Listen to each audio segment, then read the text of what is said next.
Masechet Psachim, Daf Lamed Tet. On va commencer par la Mishnah qui est en haut de la page.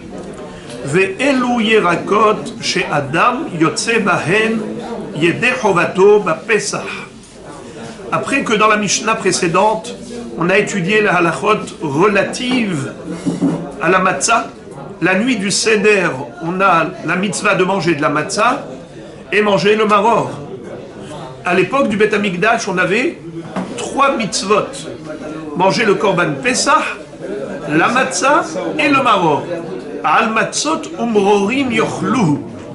Maintenant que malheureusement le Beth Amikdash n'est pas encore reconstruit, on n'a plus la possibilité d'accomplir la mitzvah du korban Pesach. Qu'est-ce qui nous reste comme mitzvah? Matzah et maror. Mais il y a une différence fondamentale. C'est que la mitzvah de la matzah, elle est de oraïta. Comme il est écrit, Ba'erev tochelu matzot. Mais la mitzvah de maror, c'est comme il est rabanan. Parce que al matzot umrorim yochluhu, le maror dépend du korban Pesach. Si on n'a pas de korban Pesach, il n'y a pas de mitzvah de maror, minatora. Alors pourquoi, malgré tout, on mange le maror? C'est que, midé rabanan, en souvenir du Beth Amikdash. Et pourquoi la mitzvah de matzah c'est minatora?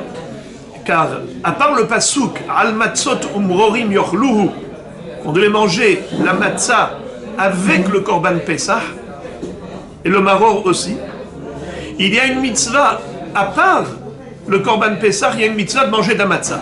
Ba'erev tochelu matzot. C'est un autre pasouk. Puisque la Torah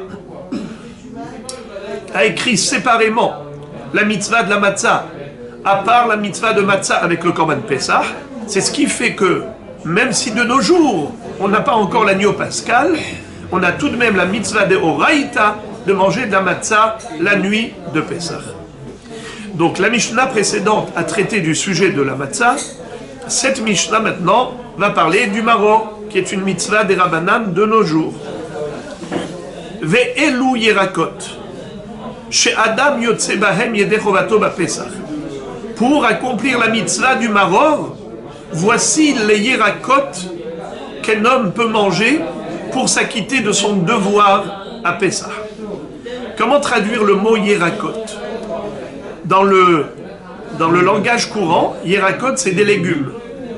Mais ici, en l'occurrence, il faut dire que ce sont des plantes des plantes vertes. Ce qu'on appelle des plantes herbacées. Pourquoi je dis ça?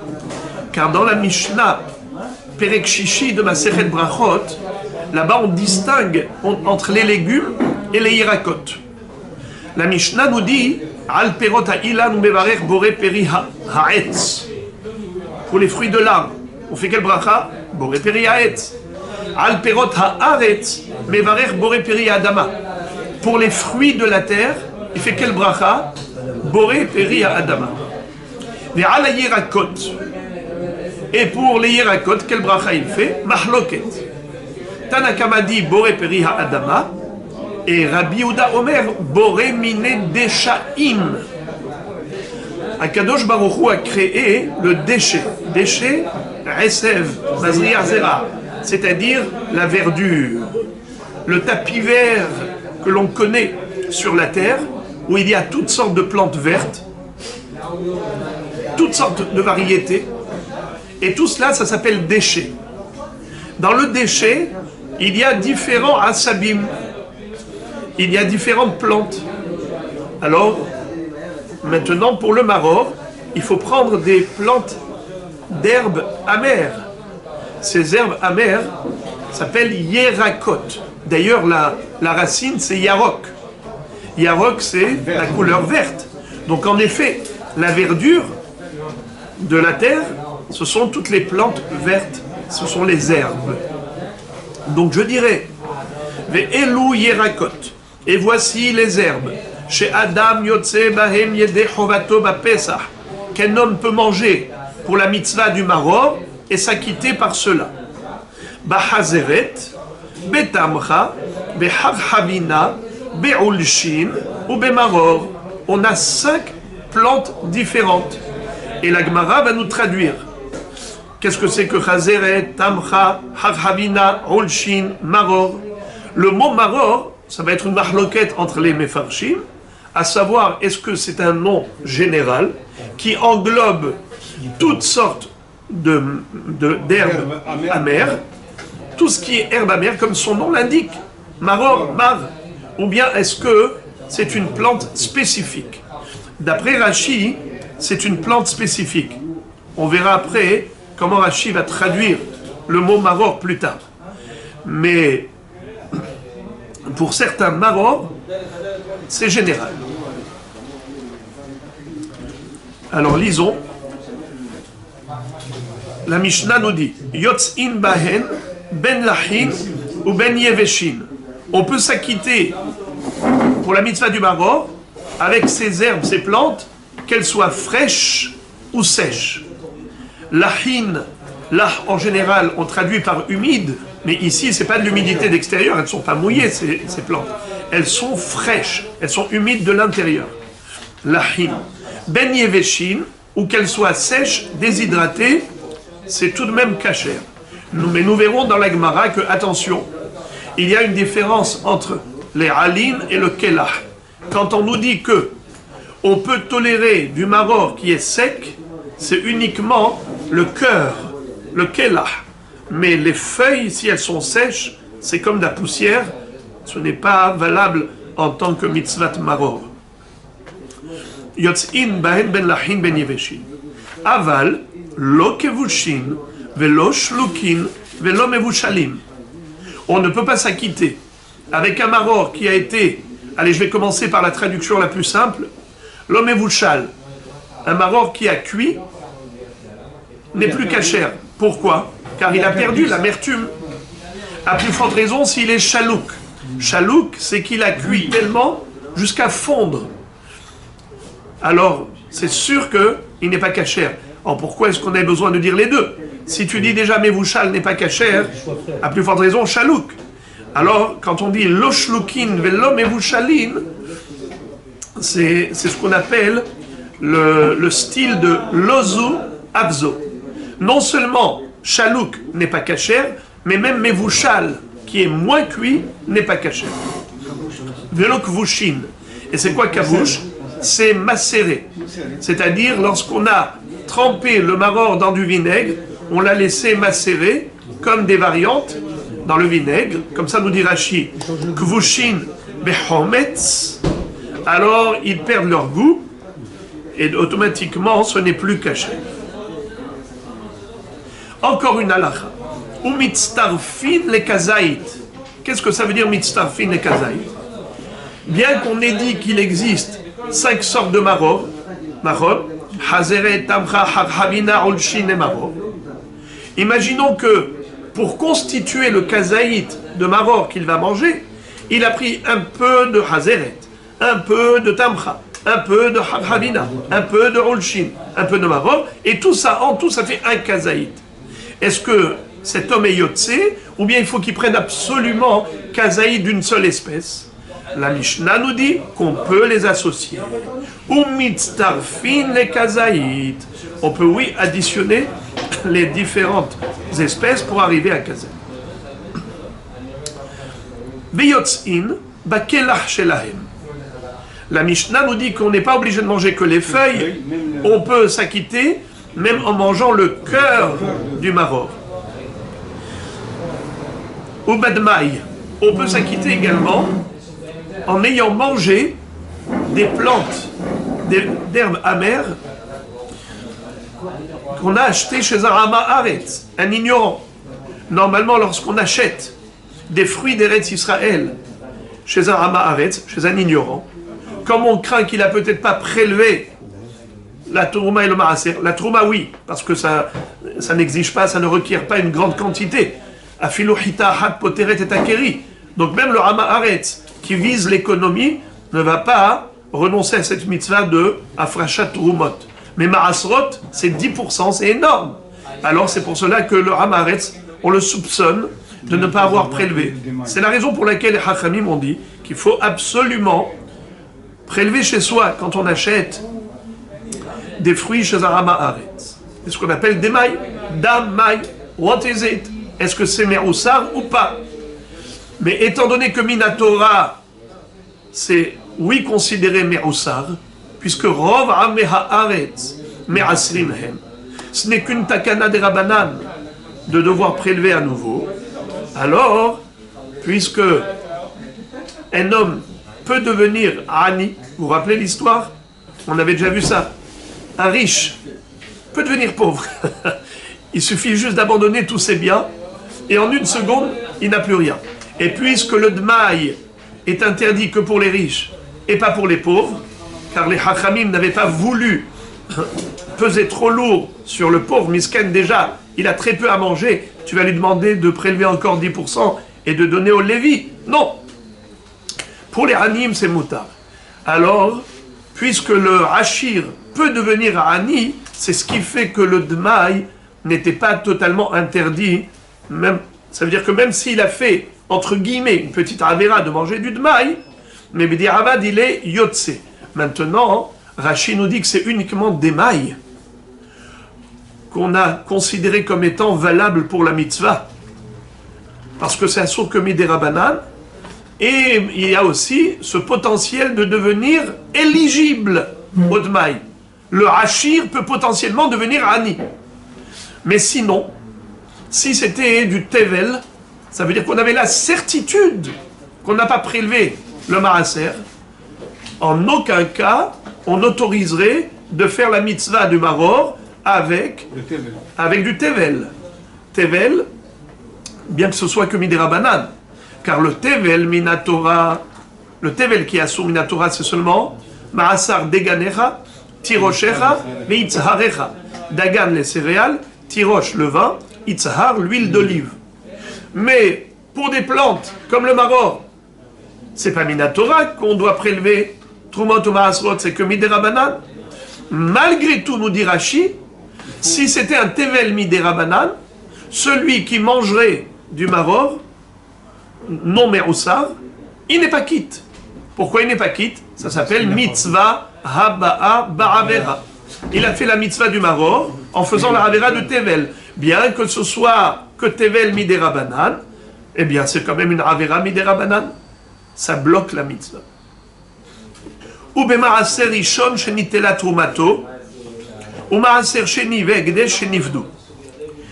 On peut également s'acquitter, par exemple, Monsieur Lévi, qui a reçu le maaser rishon, et il a prélevé la terouma de ce maaser. On l'a déjà expliqué plusieurs fois, que le Israël doit donner au Kohen 2%, c'est la terouma, 1/50, c'est Aïn Benonit. Aïn Tova, s'il est généreux, il donne 1/40. S'il est radin, il donne 1/60. S'il est Benoni, 1/50. Aïn Tova et Had Me'arba'im, Aïn Ra'a et Had Mishishim, Aïn Benonit et Had Mechamishim. D'ailleurs, le mot Turuma, c'est la contraction de deux mots. Tre Mea, 2%, 1/50. C'est Aïn Benonit. Mais Minatora, il n'y a pas de Shiro. Ensuite, on donne Maaser Rishon à qui? Au Lévi. Et de ce Maaser que le Lévi a reçu, qu'est-ce qu'il donne au Kohen? Un Maaser, qu'on appelle Maaser, Mina Maaser. Ou en d'autres termes, Trumat Maaser. Le Lévi doit donner au Kohen 1/10 de la dîme qu'il a reçue, et ça s'appelle Trumat Maaser. Qu'est-ce que nous dit ici la Mishnah? Maaser Rishon, Shenitela Trumato. Le Lévi peut s'acquitter avec le Maror qu'il a reçu en tant que Maaser Rishon, mais à condition qu'il ait donné au Kohen le Maaser, Mina Maaser. Également, Maaser Sheni, Vehekdesh, Shenivdu. C'est quoi Maaser Sheni, Vehekdesh, Shenivdu? Le Maaser Sheni, ce sont les fruits de la deuxième dîme que l'on doit manger à Yerushalayim. Ils ont une kedusha. Mais si on n'a pas envie d'aller jusqu'à Yerushalayim et qu'on veut faire, et on veut les manger ici, alors on fait pidion, on transfère la kedusha des fruits sur de l'argent. Cet argent va être transporté à Yerushalayim, investi dans des produits alimentaires qu'on mangera là-bas. Et comme ça, les fruits ont été désacralisés. eh bien ce maror-là, qui a été désacralisé, peut servir à la mitzvah du maror du seder de Pesach. Également Hekdesh. Ou bien si ce maror était Hekdesh au Bet Amikdash. Il y a quelqu'un qui a pris plein de maror et dit au Gizbar du Bet Amikdash, voilà, je consacre tout ça au Bet Amikdash. Qu'est-ce qu'il va faire le Gizbar? Eh bien, il va le vendre. Il va y avoir un pidyon. La kedusha du maror va passer sur l'argent et le maror sera désacralisé. Eh bien, on pourra se servir de ce maror pour la mitzvah. Maaser sheni vehekdesh shenivdu. Et la question qu'on peut poser, c'est que c'est pshita. Quel est le chidouche? Mais ce chidouche-là a déjà été donné à propos d'Amatzah dans la Mishnah précédente. L'Agmara avait posé la question en disant pshita, mais c'est évident, puisqu'il n'y a aucun problème. Alors il n'y a aucun problème. Ma chidouche. Et l'Agmara nous a expliqué là-bas que oui, il y avait un chidouche dans chacune de ces phrases. Gemara. Maintenant, la Gemara va nous traduire les 5 espèces de maror qui ont été citées dans la Mishnah. Commençons par Hazeret. Hassa. La traduction de Hazeret, c'est Hassa. Rashi dit que Hassa, laitue. C'est ce qu'on appelle la laitue. Ulshin, Handive. Comment on traduit le Ulshin par endive? Alors, pour nous, c'est facile de dire les endives. C'est tellement facile. Et c'est pas comme ça que Rashi a traduit. Handive, Rashi dit Esev Shekorim Kripel. Alors, je ne sais pas, dans le français de Rashi, qu'est-ce que cela représente. En tout cas, nous, on va choisir la facilité et on va traduire Ulshin par endive. Tamcha, Amar Rabba Barbar Hana, Tamcheta Shema. Le Tamcha, c'est ce que les gens connaissaient là-bas en Babylonie comme étant le Tamchata. Alors Tamcheta, que les gens connaissaient, c'est le Tamcha de la Mishnah. Alors maintenant, à propos de ce Tamcha, il y a eu pas mal de discussions entre les Mefarshim. Le Tosfot Yom Tov et beaucoup de Aharonim disent que Tamcha, c'est le réfort. C'est le maror que prennent les Ashkenazim. Il appelle en yiddish Chrain. Chrain. Alors c'est ça le Chrain, c'est le Tamcha. Harhavina, Amar Rabbi Shimon ben Lakish, Atzvata de Dikla. Harhavina, c'est une plante qui pousse à côté du palmier et qui s'enroule autour du tronc de palmier. Et c'est comme ça que dit Rashi, Siv Hagadel venikrar saviv la dekel, mais Tosfot disent attention, faut pas croire que c'est des lianes qui poussent dans le tronc du palmier lui-même et qui s'enroulent, parce que ce qui est sûr, comme on va le voir plus tard dans la Gemara, c'est que le maror, ça ne peut pas être un arbre, ça ne peut pas pousser sur l'arbre, ça ne peut pousser que sur le sol. C'est min zra'im, c'est pas min ilan. Regardez Tosfot. Atzvata de dikla, tzarich lomar, de ave min zra'im, de halekaman amrinan, ma matza min zra'im, af maror min zra'im. D'accord? Alors, juste le mot atzvata, tsevet, tzavta, c'est des amis, des voisins. N'est-ce pas? Quand on étudie ensemble, on étudie betzavta. Même une équipe, comme on dit dans l'hébreu moderne. Tsevet. D'accord? Tsevet chez la Betrolim. Mais dans l'hébreu moderne, on a repris ce terme-là pour parler d'équipe, de groupe.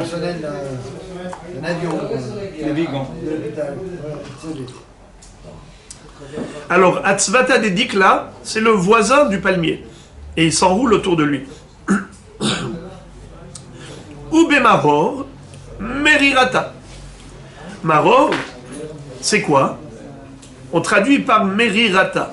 Alors il y a ceux qui expliquent, comme je vous ai dit, que c'est un terme générique, c'est-à-dire que ça englobe toutes les herbes amères. Mais Rashi dit que c'est un maror spécifique, comme ça il appelle amère feuille, des feuilles amères. Vous avez vu Rashi? Amerfoy, Vehi Poperetz. Et en français, c'était donc une plante qui s'appelait Popré ou Popra, je ne sais pas à quoi cela fait allusion. Donc en tout cas, c'est la marloquette entre les Mefarshim, à savoir, est-ce que Maror, ça englobe toutes sortes d'herbes amères, ou bien ça fait allusion à un Maror spécifique qu'on appelait Merirata. Très bien. Tane Bar Kapara nous enseigne une baraïta. Elu yerakot she'adam yotze bahem yedei chovato bapesach. Donc il va reprendre la liste de toutes les plantes qui pourraient servir pour le maror. Be'ulshin ou be'tamcha. Bon, ça on l'a déjà vu. Be'harhalin. Rashi dit, je ne sais pas qu'est-ce que c'est que harhalin. Regardez Rashi. Harhalin loit paresh shemo. Be'harhavinin, on l'a déjà vu dans la Mishnah également. Qui est-ce qui se rappelait? Qui est-ce qui se rappelle? C'est quoi harhavinim? C'est harhavina au pluriel. C'est quoi? Eh bien, c'est la plante qui s'enroule autour du palmier. Behizrin, c'est quoi hizrin? Hazeret au pluriel. Donc tout ça, on l'a déjà vu. Qu'est-ce que Rabbi Yehuda va nous rajouter? Rabbi Yehuda Omer, af ulche sadeh, ve ulche gina, va hazeret. N'est-ce pas? Il nous dit, même si on traduit ulshin par endive, ulche sadeh, donc les endives du champ, ulche gina, les endives du jardin. Quelle est la différence entre le champ et le jardin? C'est que là-bas, ça pousse sauvagement. Dans le jardin, c'est cultivé. Rolche Sadeh, Rolche Gina, va Hazeret, et la laitue. La Gemara pose la question, elle dit Rolche Gina va Hazeret, Hatana le Recha, c'est incompréhensible ce que rajoute Rabbi Yehuda. Mais Tanakama l'a déjà dit. Il a déjà dit Hizrin. C'est quoi Hizrin? C'est Hazeret au pluriel, donc il a déjà dit. Et Rolshin, normalement, c'est quel Rolshin? C'est Rolche Gina. Donc c'est déjà dit. Alors qu'est-ce qu'il nous rajoute, Rabbi Yehuda? Il n'a rajouté que Rolche Sadeh. Réponse. Hachika Amar. Voici l'intention de Rabbi Yehuda. Af Rolche Sadeh, ke Rolche Gina Bachazeret. Rabbi Yehuda, ce qu'il voulait dire, c'est que Rolche Sadeh, c'est aussi kasher que les Rolche Gina et la Chazeret. Encore. Rabbi Meir Omer, Af Asvas Vetura Umar Yeroar. Rabbi Meir ajoute encore des espèces de maror. Et il nous dit Asvas, Tura, Umar, Yeroar. Amar le Rabbi Yossi. Rabbi Yossi dit à Rabbi Meir, je ne suis pas d'accord avec toi de les compter comme 4. Asvas Vetura, Ehadu, Umar, Zeyaroar. Ça veut dire que Asvas et Tura, c'est deux qui font un. Ça veut dire qu'il y a deux appellations. Mais c'est la même plante. On peut l'appeler Asvas, on peut l'appeler Tura. Et également Mar et Yeroar, ce ne sont pas deux plantes différentes. On peut l'appeler Mar, on peut l'appeler Yeroar, mais c'est la même. Donc Rabbi Meir avait rajouté 4, et Rabbi aussi lui dit qu'en fait, ce n'est que 2. Ces quatre noms font allusion à 2 plantes seulement. Tane deve Shmuel. Tane deve Shmuel. Shmuel nous enseigne une baraïta. Elu yerakot she'adam yotze bahem yedei chovato bapesach. Voici les yerakot que l'homme peut utiliser pour s'acquitter du devoir de maror à Pesach. Bachazeret, be'ulshin, ou be'tamcha, ou be'harvinin, ou be'harginin, ou be'hirdufanin. Alors, qu'est-ce qu'a rajouté ici cette baraïta? Au-delà de ce qu'on connaissait, il a rajouté juste harginin et hirdufanin. 2 sortes de plantes. Comme quoi on peut s'acquitter avec. Rabbi Yehuda Omer, Af Hazeret Yulin, ve Hazeret Galin, Kayotse Bahen. Rabbi Yehuda dit, même la Hazeret qui porte un surnom, celle qui s'appelle Hazeret Yulin, ou bien la laitue qui s'appelle Hazeret Galin. Ça peut être la romaine. Kayotse Bahem. Ça a le même din. Ça veut dire qu'on peut s'acquitter avec ce genre de Hazerot, de Hazeret. Rabbi Il'a Omer Mishum Rabbi Eliezer, et Rabbi Il'a a rajouté encore une plante au nom de Rabbi Eliezer. Af'ar Kebalim. On peut s'acquitter même avec une plante qui s'appelle Arkebal. Le Bartanora, dans ma Sechet Shvirit, il dit que c'est une plante dont les feuilles ont une forme de scorpion. Comment on dit un scorpion en hébreu? Akrav. Arkebalin, c'est des feuilles de forme de scorpion. Ou bien qu'il y a des pics, comme des scorpions. Et j'ai cherché parmi tous les élèves de Rabbi Eliezer un haver, et je n'en ai pas trouvé. C'est-à-dire que je n'ai trouvé personne qui dise comme moi que Rabbi Eliezer a autorisé même les arkebalines en tant que maror.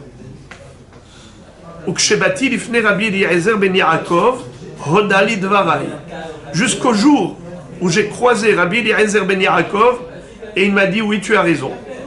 C'est vrai que Rabbi Eliezer a autorisé même les arkebalines en tant que maror. Rabbi Yehuda Omer Kol sheyeshlo saraf. Rabbi Yehuda dit que toute plante amère qui a du saraf, c'est quoi saraf?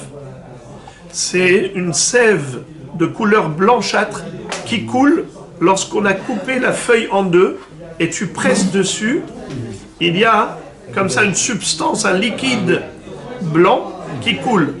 Eh bien ça c'est un signe de maror. Rabbi Hanan ben Broka Omer Kol shepanav marsifin. Rabbi Hanan ben Broka nous dit aussi les plantes qui ne sont pas très très vertes. Le maror il est verdâtre, il est pâle. Comme ça dit Rashi, où est-ce que Rashi dit? Marsifin. Eno yarok meod kekarti. Ce n'est pas vert poireau. Et la pâle, c'est quoi pâle? C'est un vert pâle. Vous entendez Rashi? C'est ça. Jonathan. Alors regardez comment il s'appelle, la suite. Acherim omrim kol yerek mar yeshlo saraf upanav marsifin. En fait, nous disent Acherim, d'accord? Qu'est-ce que dit Acherim? Il nous dit que toute herbe amère qui a de la sève blanche et qui lui-même, elle-même, cette plante, elle n'est pas très verte. Ce n'est pas un vert foncé.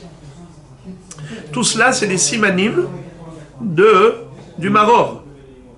Amar Rabbi Yochanan midvrei kulam nilmad, yerek mar, yeshlo saraf, upanav marsifin. Rabbi Yochanan arrive à la conclusion et il nous dit qu'en fait, tout le monde pense ainsi, que c'est ça les simanim du maror. C'est amer, il y a de la sève, c'est-à-dire un liquide blanchâtre qui coule, et c'est aussi un vert pâle. Regardez Rashi, s'il vous plaît, au milieu de la page. Midivrei kulan. Kol hamefarshim shemot hayerakot. Tous ceux qui ont traduit les noms des yerakot, kegon matnitin. La Mishnah, elle nous a donné une liste. Matnitin. Vetana de Bar Kapara. Également, c'est qui Tana de Bar Kapara aussi? Là-haut, on avait vu Tane Bar Kapara. Elu Yerakot, Shadam Yotsebaim de Chobato Bapesach. Verabi Yehuda. Verabi Meir. Vetana de Veshmuel. Ça nous fait 4. Mikulan Lamadnu. Shehammaror. Yeshlo Saraf. Upanav Marsifin. Shebechol Yerakot Alalu. Ro'im anu bahem asimanim ha'elu. Car en effet, si tu prends tous ces hiérakot qui ont été cités dans la Mishnah, eh bien toutes ces Yerakot ont ce caractère commun. Ils ont tous les mêmes caractéristiques. De Yeshlo Saraf ou Panav Mersifim. Amar Ravuna halacha ki acherim. Et en effet, Ravuna nous dit que la halacha elle est comme acherim, qu'il faut ces caractéristiques pour la cacheroute du maror. Et maintenant, la Gemara va nous raconter une histoire. Ravina, Ashkehe le Rav Aha bere de Rava. Ravina a croisé Rav Aha, le fils de Rava, de Hava mehader amrirata. Il cherchait Davka merirata. Alors il y a ceux qui expliquent merirata, comme Rachidi, comme on avait vu plus haut, maror égale merirata. Merirata, Rachi a traduit par amère feuille amère, qu'on appelle popras ou popré. Et là encore, Rachi dit Amariata popérez. Ça veut dire que c'était une plante spécifique. Mais d'autres mefarshim disent qu'ils recherchaient Merirata, ils cherchaient le plus amer. La plante la plus amère pour souffrir. Pourquoi est-ce qu'on prend le maror? C'est pour se souvenir de l'amertume qu'ont subi nos ancêtres. Maror zeshanu ochlim al shumma al shum shemereru amitzriim et haye avotenu bemitzraim.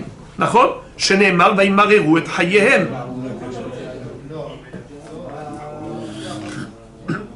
Alors il recherchait le plus amer.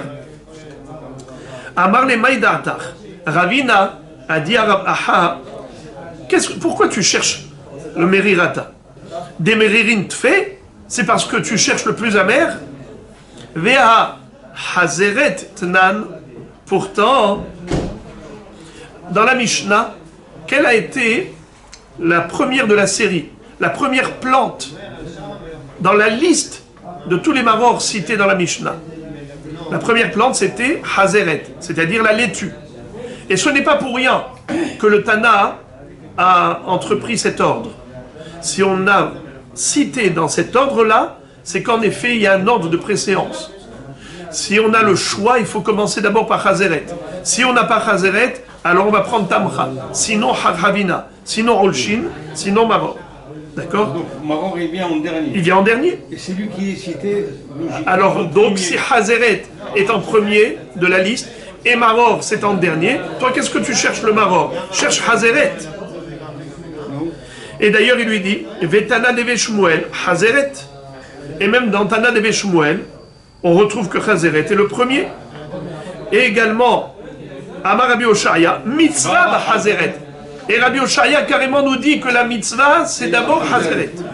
Ve Amar Rava, et en plus Rava, il nous explique pourquoi la Hazeret, elle est prioritaire. Maï Hazeret, Hassa, Maï Hassa, de Hasra Hamana Illavan. C'est quoi la Hazeret? C'est ce qu'on appelle en araméen Hassa. Et pourquoi est-ce que ça s'appelle Hassa?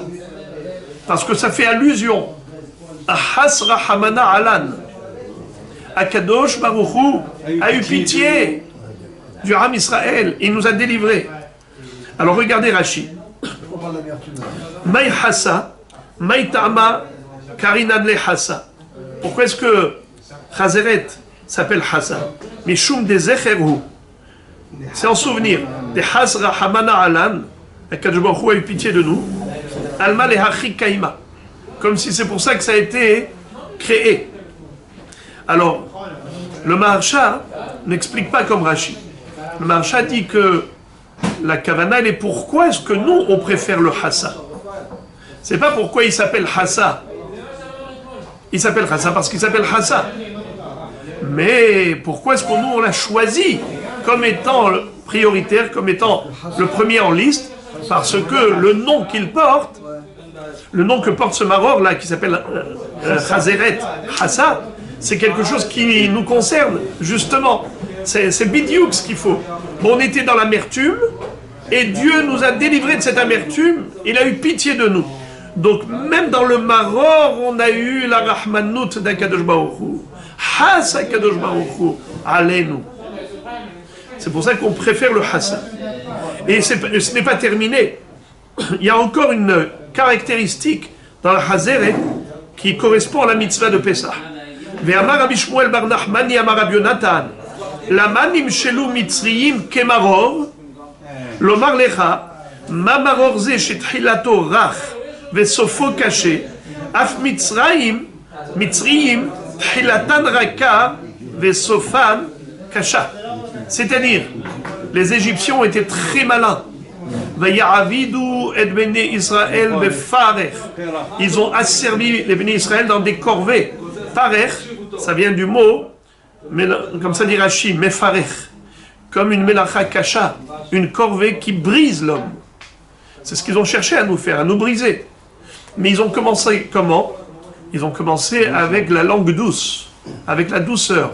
Befarech, c'est beperach, la bouche tendre, comme ça, avec tendresse. Ils nous ont dit, venez travailler chez nous, on va vous payer pour chaque brique, une brique. Alors, vous allez toucher beaucoup d'argent. Eh bien, ils sont venus, ils ont travaillé au maximum, puisqu'ils étaient motivés. Or, le maror, justement, au début, il est tendre. Mais si tu ne le cueilles pas, et que tu le laisses sécher, il devient très dur comme du bois. C'est comme ça qu'ils étaient les Mitzrayim. Au début, rach, ensuite caché. Donc tu vois que, pourquoi on prend Hazeret? Car en effet, cette caractéristique de tendre au début et de dur à la fin, on le retrouve dans Hazeret. Alors pourquoi est-ce que tu vas chercher d'autres maror?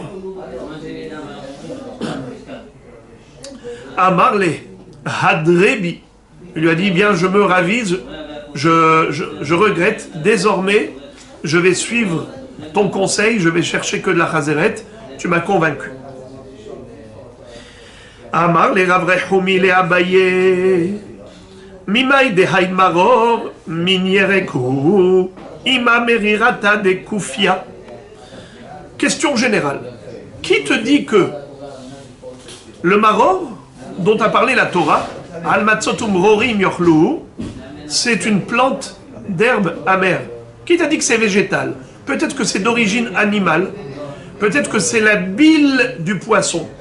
Comme ça, Rashi traduit Merirata de Kufia, il traduit par Mara Shel Dag Sheshmoken. Il y a un poisson qui s'appelle Kufia, et sa bile est très amère. Peut-être que c'est ça ce qu'il faut chercher. Une substance amère, mais qui peut être d'origine animale. Pourquoi on nous a cité ici que des produits végétaux? Réponse, Dumia de Matzah. Ma Matzah gidoule karka, af maror gidoule karka. Car la Torah nous a dit al matzot umrorim yochlu. Matzah et maror. Matzah c'est végétal. Ça fait partie des 5 céréales. Ainsi, le maror doit être végétal. La Gemara dit ve'ima hirduf. Alors pourquoi est-ce que tu m'as donné que ces plantes-là, peut-être que c'est hirduf? Et qu'est-ce que c'est que hirduf? Rachid dit hirduf, etz, shem tikbo, Moshe et memara, nes betoch nes, shuayamar, ve'u hirduf. Quand les bénis Israël sont arrivés devant des puits d'eau amers, et là ils se sont plaints. Moshe Rabbeinu a appelé Hachem au secours. Akadosh Baruch Hu vayoreu Hachem etz, vayashlech el hamayim, vayimteku hamayim. Akadosh Baruch Hu lui a dit de jeter le etz. Et c'était quoi ce etz? C'était le hirduf, hirdufani. Et ce hirduf là, il est très amer. Mais c'est un arbre, d'accord? C'est une branche de l'arbre qui s'appelle hirduf, qui a été jetée, lancée dans le puits d'eau amère. Et c'est comme ça que les eaux se sont radoucies. Et comme nous dit Rashi, nes betor nes. Non seulement que l'eau amère s'est radoucie, mais avec quoi elle s'est radoucie? Avec quelque chose encore plus amer. Hachem guérit le mal par le mal. Alors, Ve'ima hirduf, pourquoi est-ce que tu dis que c'est que des plantes d'herbe? Peut-être que c'est des branches d'arbres. Alors, la Gemara répond Dumia de matzah. Ma matzah minzraim, afmaror minzraim. Toujours la même réponse. Puisque la référence du maror, c'est la matzah. La matzah, c'est végétal premièrement. mais aussi ces zraïm, ce sont des graines que l'on sème, ce ne sont pas des arbustes que l'on plante. Un arbre, on est noteya, des zraïm, on est zoreya. Donc, de la même façon que matzah, ce sont des graines de zri'a, ainsi maror, ce sont des graines de zri'a. Très bien. Afmaror min zraïm. Donc ça ne peut être que des plantes, ça ne peut pas être des arbres. Ve'ima harzifu. Ve'ima harzifu. Rachidi, harzifu min zera. C'est une sorte de zera. Mais samamavet la behemaou. C'est un poison pour les bêtes. Pour les bêtes, c'est du poison. Alors peut-être qu'il faudrait prendre un petit bout de harzifu pour ressentir l'amertume et la dureté, et même la douleur de nos ancêtres. Réponse d'Oumia de Matzah. Ma Matzah shenikahad bekesef maaser, af maror shenikah bekesef maaser. Il faut que ce soit semblable et similaire à la Matzah. Comme la Matzah, on peut l'acheter avec de l'argent de maaser, on a déjà vu ça dans la Mishnah précédente. Af maror shenikah bekesef maaser. Or, la Torah nous dit qu'on peut acheter avec l'argent du maaser sheni que des choses qui sont ochel. Péri, mais ochel. Comme ça dit Rachid. Harzifu, eno nikar bekesef maaser, de eno péri ma'achal, car ce n'est pas un fruit qui est fait pour être mangé. Ve anan, uchla ba'inan, or, avec l'argent kadosh, l'argent sur lequel tu as transféré les fruits de maaser sheni, en dehors de Yerushalayim, qu'est-ce que tu dois faire avec cet argent qui est kadosh? Tu dois l'apporter à Jérusalem. Et qu'est-ce que tu en fais là-bas, à Yerushalayim? Tu achètes des produits alimentaires.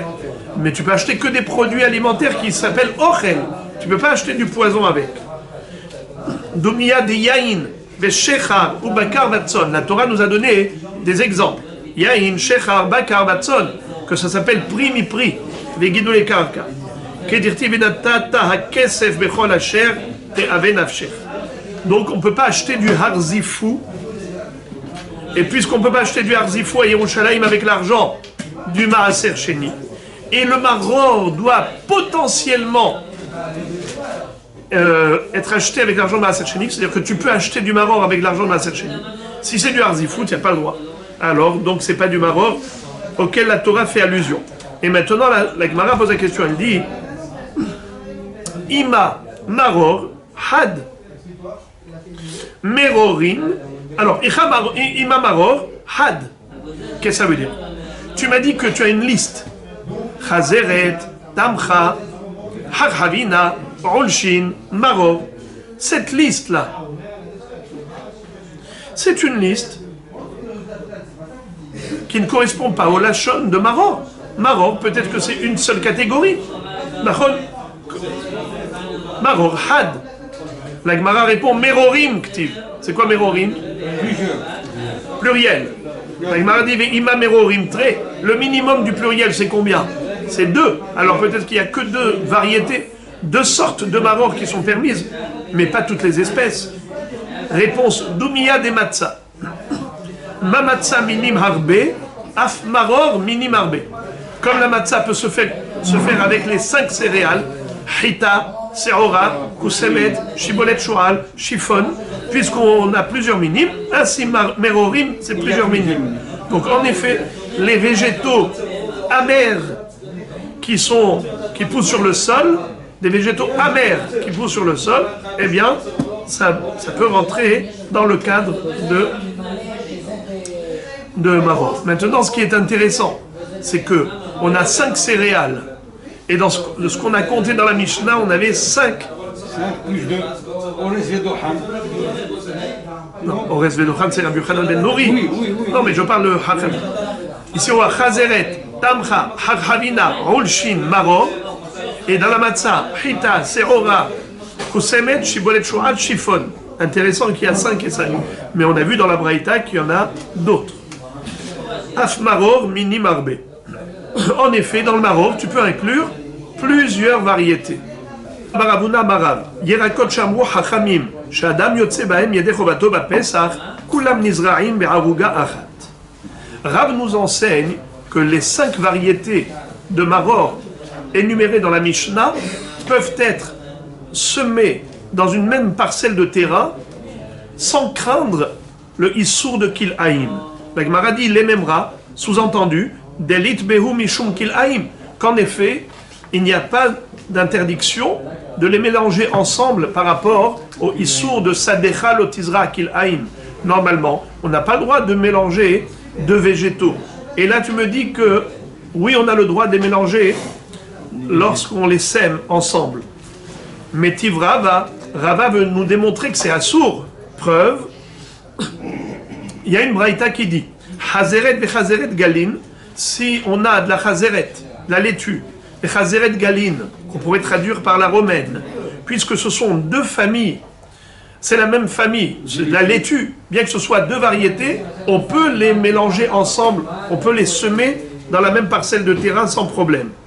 Ou bien Ulshin verulché sadé, les endives qui sont cultivées dans des jardins, Guina, ou bien Ulché sadé, ou bien des Ulshin qui sont sauvages, qui poussent dans les champs, eh bien on a le droit de semer ces 2 variétés ensemble.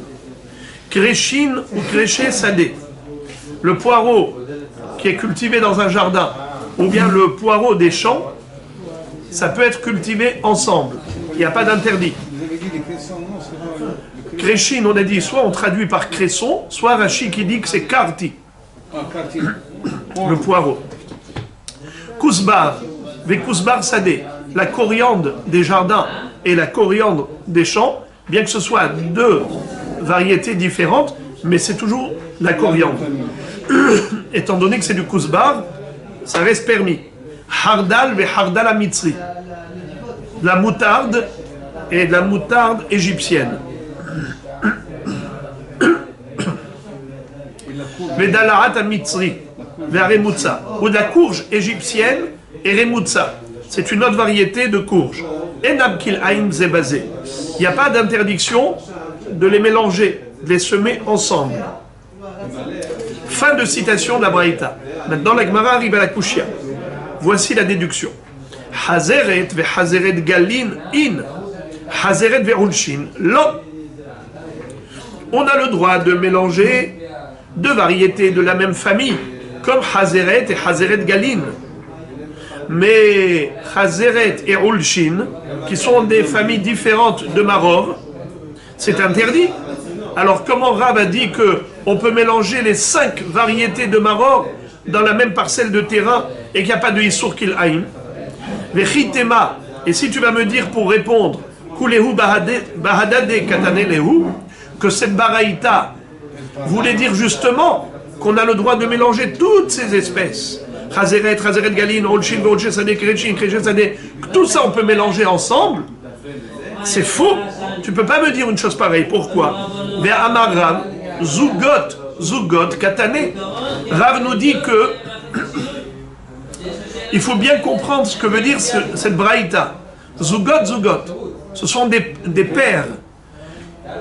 Chazeret avec Chazeret galin. C'est les seules choses qu'on peut mélanger. Ou Olshin vers Olshin sadé. C'est les seules choses qu'on peut mélanger. C'est que des Zugot, que des paires, des couples. Mais on ne peut pas mélanger Hazeret et Olshin. Alors comment tu peux dire, comment Rav peut dire le contraire? Et il nous dit que les 5 espèces de maror, on peut les mélanger ensemble. Mais dans les 5 espèces, il y a Olshin et il y a Hazeret.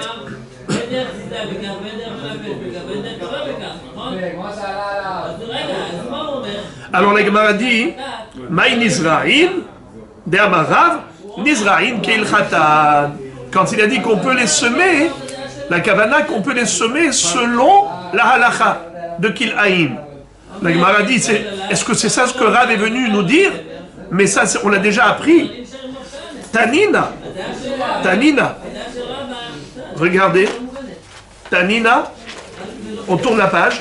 Aruga shisha al shisha tefahim zor'im betocha hamisha zar'onim arba al arba buchot aruga ve'achad be'emtza. C'est écrit clairement dans une Mishnah de Masechet Shabbat. Rav qui est un Émora ne va pas venir m'enseigner le même chidouche qui est déjà écrit dans une Mishnah. Et qu'est-ce qui est écrit dans la Mishnah? Qu'on a le droit de semer 5 espèces dans une parcelle de terrain qui fait 6 fahim, 6 fois la largeur du poing, 60 cm sur 60 cm. On a le droit de mettre 5 espèces différentes. Comment? D'après Rashi, si on met un zera au milieu et 4 zraïm différents dans les 4 points cardinaux. Alors, ici, il faut absolument, entre le zera du milieu et les rangées qui sont latérales, il faut obligatoirement 3 tfahim d'écart. Moins de 3 tfahim, ça s'appelle mélanger, c'est assourd. Par contre, au niveau des extrémités, Rashi dit qu'il n'y a pas de problème, même si c'est proche, mais étant donné que les directions ne sont pas les mêmes, ici ça va du nord au sud, et là ça va de l'est à l'ouest, donc on voit bien que ce n'est pas mélangé. Alors même s'il y a moins de 3 tfahim, c'est moutard. Mais Tosfot disent que non. Au niveau des extrémités, au niveau des angles, il faut respecter un écart qui permet d'avoir 3 tfahim d'écart malgré tout. Donc en tout cas, on peut avoir 5 espèces différentes. Alors c'est déjà écrit dans la Mishnah. Alors qu'est-ce que Rav m'a enseigné de mieux, de plus, en me disant que les 5 espèces de maror, on peut les planter be'aruga ahad kehil khatan. Kehil khatan, ça veut dire quoi kehil khatan? Selon le respect de cette disposition. Mais ça c'est déjà écrit dans la Mishnah, dans la Masechet Shabbat. Réponse. Maoudete mahanemile bizra'in aval beirakot lo kamashmalan. On aurait pu croire que c'est seulement par rapport aux céréales ou aux féculents, mais pas par rapport aux yerakot. C'est ça le chidouche. Le chidouche, c'est de dire que même pour les plantes vertes, les plantes herbacées, également, on a le droit de les semer selon ces dispositions. Pas seulement les zraïm, mais même les yerakot. Voilà le chidouche de Rav. La Gemara dit, les mêmes rats des yerakot al-lima mizraïm, ve'atnan, kol mine zraïm en zor'im be'aruga ahat. Kol mine yerakot zor'im be'aruga ahat. Tu veux me dire que j'aurais pu me tromper et croire que c'est seulement les zraïm qu'on a le droit de planter dans ces dispositions, mais pas des yerakot. Pourquoi? Car les yerakot, elles puisent plus d'humidité de la terre, elles ont une force de puiser de la terre encore plus que les zraïm. Alors, si c'est ainsi, je vais te démontrer que c'est juste le contraire. Que les yerakot, elles puisent moins que les zraïm. D'ailleurs, c'est écrit clairement dans une baraïta, dans une Mishnah, Ve'atnan, kol mine zraïm, en zor'im be'aruga ahat. Kol mine yerakot, zor'im be'aruga ahat. La Mishnah dans Masechet Kil'aim nous dit que même ça, ce qu'on vient de dire, c'est permis que pour les yerakot, que pour des graines de plantes herbacées, mais pas pour des céréales, pas pour des féculents, d'Afka pour les yerakot. Donc ça veut dire que ça tire davantage, les féculents et les zraïm tirent davantage que les yerakot. Alors pourquoi est-ce que Rav avait besoin de me le dire? Au contraire, ça c'est, les yerakot c'est encore plus simple. Alors, réponse. Maoud et Tema, Hanemaror min zraïm ninhu, kamashma'lan. La Gemara dit, Rav il est venu te dire, c'est vrai que tu connais la Mishnah dans Masechet Kil'aim, qui te dit que le yerakot, tu peux les planter comme ça. Mais tu aurais pu croire que le maror, c'est min zraïm. C'est une catégorie, c'est une sorte de zraïm. Et zraïm, c'est interdit, même dans cette disposition. Ce qu'on permet, c'est que yerakot. Alors il est venu te dire que le maror, c'est permis comme les yerakot, et ce n'est pas considéré comme des zraïm. Parce que toi, tu aurais pu croire que c'est des zraïm. La Gemara dit quoi? Ve'atnan zra'im salkada'ataf, ve'atnan yerakot. Comment j'aurais pu croire que les variétés de maror appartiennent à la famille des zra'im? Mais c'est évident que ça appartient à la catégorie des yerakot, puisque c'est écrit clairement dans la Mishnah. Ve'elu yerakot chez Adam yotse bahem bapesach. Donc c'est une erreur impossible. Qu'est-ce que Rav est venu m'enseigner? Ve'atnan yerakot, ve'tane bar kapara yerakot, ve'tane de Shmuel yerakot. Tous ceux qui ont parlé du maror, ils ont toujours introduit la terminologie de yerakot comme titre. Donc c'est clair. Réponse. Le chidouche de Rav se restreint à Hazeret. Hazeret itzterichale, sal kadata chamina, ho'il vesofale akshot, nitiv la revahat fe. On aurait pu croire que la Hazeret, étant donné qu'à un moment donné ça durcit, si tu ne vas pas cueillir la Hazeret, la laitue, lorsqu'elle est tendre, eh bien le cœur va durcir comme du bois. Et on aurait pu croire que la Hazeret, elle, est différente de toutes les Yerakot. Toutes les Yerakot, en effet, elles tirent très peu de la terre.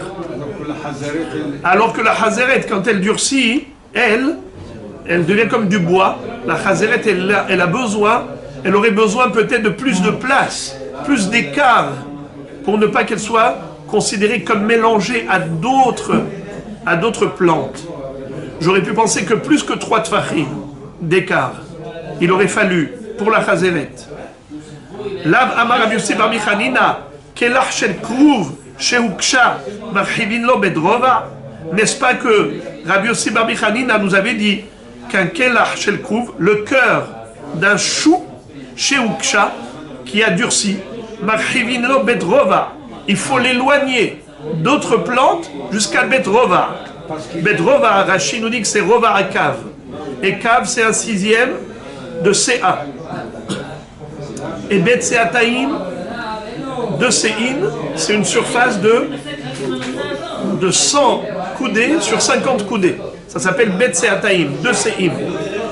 Donc quand on nous dit Rova Kav, c'est un quart du cave qui lui-même est un 6e de la CA, donc c'est un 24e de la CA, ce qui ferait un 48e de Bet Seataim. Donc si la surface de Bet Seataim c'est 100 sur 50, 100 coudées sur 50 coudées, tu divises par 48, tu obtiens Bet Rova Kav, Bet Rova, c'est-à-dire une surface où tu peux semer Rova Kav.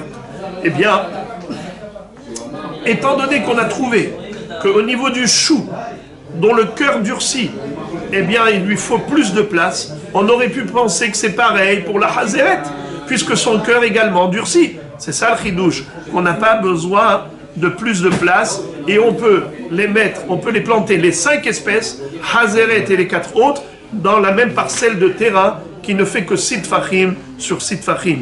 3 tfachim d'écart entre le centre et les côtés, ça suffit. Encore. Yotz'im bahen ben lachin ben yeveshim. Amar Afrizda. Lo shanu ela bakelah aval ba'alin lachin in yeveshin lo. Quand la Mishnah nous a dit que on peut consommer le maror aussi bien quand la plante est fraîche comme lorsqu'elle est sèche, c'est uniquement par rapport au cœur. Mais par rapport aux feuilles, c'est uniquement si elles sont fraîches. Si elles sont déshydratées, alors non. Parce que c'est comme la poussière, c'est comme la terre. Tu manges de la terre, c'est pas mangeable, comme ça dit Rashi. Aval alin yeveshin arem ke afar be'alma. Impossible de s'acquitter d'un mitzvah avec des feuilles de maror desséchées, puisque c'est comme du afar. Quand on a dit dans la Mishnah que c'est permis, c'est uniquement le cœur. La Gemara s'étonne, elle dit Ve'ami de katane sefa bakelach shelahem miklal de resha alin. Comment tu peux dire une chose pareille? Mais dans la Mishnah, nous avons parlé du cœur que plus tard. D'abord, on a dit ben lachin ben yeveshim. Et après, on a dit yotz'in bakelach shelahem. Sous-entendu que avant, on n'a pas parlé du cœur, on a parlé des feuilles. Et on avait dit ben lachin ben yeveshim. Alors comment tu peux me dire que yavesh c'est que le kelach? Mais le kelach on en a parlé qu'après. Réponse, parouché kamefaresh. Il faut comprendre la Mishnah ainsi. Ki katane ben lachin ben yeveshim a kelach. Le kelach qui est écrit par la suite, ça révèle le din de lachin et yeveshim. Quand on a dit ben lachin ben yeveshim kasher, c'est uniquement si on parle du kelach, si on parle du cœur. Donc, à la fin de la Mishnah, on nous a expliqué de quoi parlait le début de la Mishnah. Métiv et la Gemara objecte pour réfuter cette réponse. Yotz in bahen ou bakelach shelahem ben lachim ben yeveshim divrei Rabbi Meir. V'chachamim omrim lachim yotzim bahem yeveshim en yotzim bahem v'shavim shiyotzim bahem kemushim אבל לא כבושין ולא שלוקין ולא מבושלים, כללו של דבר, כל שיש בו טעם מרור יוצאים בו, כל שאין בו טעם מרור אין יוצאים בו. Alors la Gemara s'étonne beaucoup. Elle nous cite une braïta où nous voyons clairement qu'on parle des feuilles et du cœur du maror. Et pour les deux, on dit que on peut s'acquitter aussi bien lorsqu'elles sont fraîches, aussi bien sèches comme fraîches. Relisons. Yotzin bahem ou bakelach shelahem. Ben lachim ben yeveshim. Divrei Rabbi Meir. Qu'est-ce que ça veut dire bahen ou bakelach? C'est quoi kelach? C'est le cœur. Alors c'est quoi bahen? C'est les feuilles. Donc tu vois que pour les feuilles et pour le cœur, on a donné le même din. Aussi bien quand c'est frais comme sec. Ben lachim ben yeveshim. Divrei Rabbi Meir. Alors la question elle provient de là, où tu vois qu'on ne distingue pas entre les feuilles et le cœur. Même les feuilles sèches, c'est permis. Alors si déjà on cite la braïta, on cite toute la braïta. La Chachamim omrim, lachim yotzim bahem, yeveshim en yotzim bahem. Chachamim ne sont pas d'accord avec Rabbi Meir. Notre Mishnah, elle va d'après Rabbi Meir. Mais Chachamim ne sont pas d'accord. Ils disent que même, on n'a pas, même le kelah, s'il est sec, is not good. Veshavim shiyotzim bahem kemoshin. Par contre, si les feuilles sont flétries, elles commencent à sécher, mais elles ne sont pas déshydratées, eh bien, ils sont tous d'accord que c'est kasher. Aval lo kvushin, pas si c'est macéré dans du vinaigre, trempé dans du vinaigre. Velo shlukin, velo mevushalim, ni bouilli, ni cuit. Klalo shel davar, kol shesh bo ta'am maror, yotzim bo. Kol shesh bo ta'am maror, en yotzim bo. Le principe qui se dégage de là, c'est quoi la règle? C'est que si le goût du maror a disparu à cause de la cuisson ou du trempage dans le vinaigre, ce n'est plus caché. Fin de citation de Baraïta. Mais la Kushia, elle est du début de la Baraïta, où nous voyons que c'est écrit Bahen ou Bakelah. Machma que même les feuilles, si elles sont sèches, d'après Rabbi Meir, c'est caché. Réponse Targuma Akelah. Très difficilement, la Gemara tire son épingle du jeu en quelque sorte, si on peut ainsi dire. Elle nous donne une réponse Bedocha, qu'elle nous dit comment il faut lire le début. Yotzin bahen ou bakelach shelahem. Ça c'est une halacha. Deuxième halacha, ben lachim ben yeveshim, ça parle du kelach. Les kelachim en général, ben lachim ben yeveshim. Mais la feuille, si elle est yavesh, pas du tout. C'est comme ça qu'il faudra répondre. Non, pour Rabbi Meir, parce que Chachamim, eux, de toutes les façons, Yavesh c'est pas soul. Yavesh n'est pas caché. Mais on parle de Rabbi Meir qui est notre Mishnah. Tanu Rabbanan, en yotzim bahem kemushin. Meshum Rabbi Eliezer bar Tzadok amru yotzim bahem kemushin. Dans cette baraïta, on retrouve une mahloket entre Tanakama et Rabbi Eliezer bar Tzadok. Est-ce qu'on est yotze avec des feuilles de maror qui sont kmoshin? C'est quoi kmoshin? Flétries. Qui ont fané. Qui ont commencé à sécher.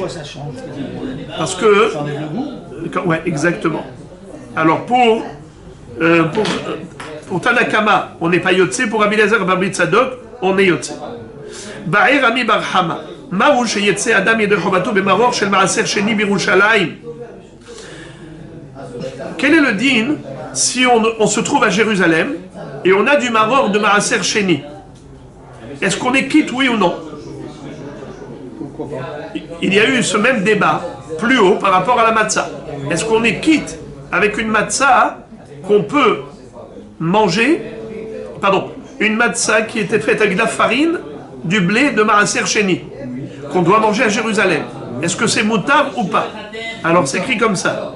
Aliba de Rabbi Akiva, lotiv elach. Hashta be matzah de oraita nafik, be maror de Rabbanan mibaya.